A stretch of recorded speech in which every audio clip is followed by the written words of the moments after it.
आला हजरत इमाम अहले सुन्नत मुजद्दिदीन मिल्लत मेरे आला हजरत से किसी ने पूछा था कि हजरत जी बीबी नात पढ़ सकती है?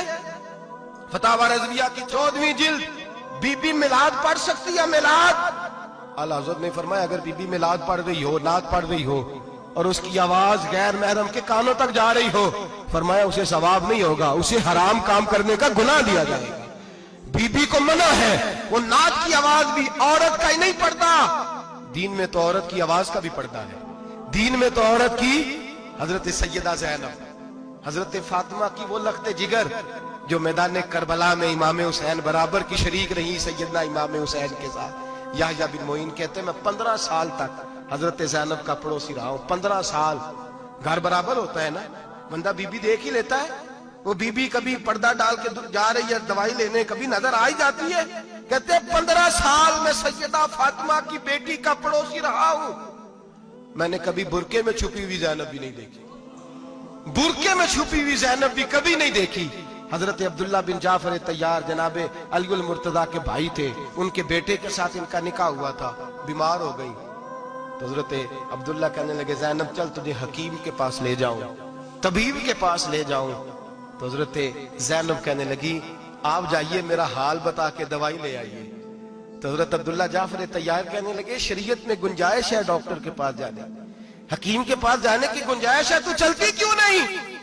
तो हजरत ज़ैनब कहने लगी शरीयत में गुंजाइश तो है पर अब्दुल्ला मेरी मजबूरी ये है कि मैं फातिमा की बेटी हूं। शरीयत में गुंजाइश तो है पर मेरी मजबूरी ये है कि मैं हुसैन की बहन हूं। शरीयत में गुंजाइश है पर मैं हसन की बहन हूं। शरीयत में बड़ी गुंजाइश है पर लोग मुझे मोहम्मद अरबी की नवासी कहते हैं। गुंजाइश तो है पर मैं नहीं ना निकल सकती, इसलिए कि जितना कोई अपने आप को दीन के करीब जानता है उतना उसके पैरों में शरीयत की जंजीरें ज्यादा होती हैं। तो जनाब सैयदना अब्दुल्ला कहने लगे अगर तू पर्दा कर गई, अगर तू चली गई, तो फरमाने लगे ये तो अल्लाह की मशीयत है, तू दवाई ला दे ताकि मैं खा लूं, और अगर मैं चली गई तो मैं अपनी माँ से जाके कहूंगी कि अम्मा सारी तकलीफें मैंने छाती पे बर्दाश्त की हैं पर मैंने तेरे पर्दे पर आंच नहीं आने दी। मेरे भाई ये उसवा नूर है, ये उसवा हसना है, ये हमें सिखाया जा रहा है। मेरे हबीब करीम की बीवियों का ये हाल था, बीवियों का अपने घर के आंगन में हजरत आयशा सिद्दीका, हजरत सौदा जनाब अफसा अपने सेन में जब बैठती थी ना तो दीवार की तरफ मुंह करके बैठती थी, दीवार के साथ लग के दीवार की तरफ। बीबियां अपने घर के अंदर भी दीवार की जानब मुंह करके बैठती थी।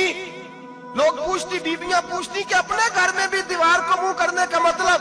कहती हो सकता है कुछ छत पे चढ़े अचानक नजर पड़े तो हम चाहती हैं फिर भी हमारा चेहरा नजर ना आए उसे, फिर भी हमारा चेहरा नजर, हम अपने घर के अंदर भी पाबंद रहती हैं।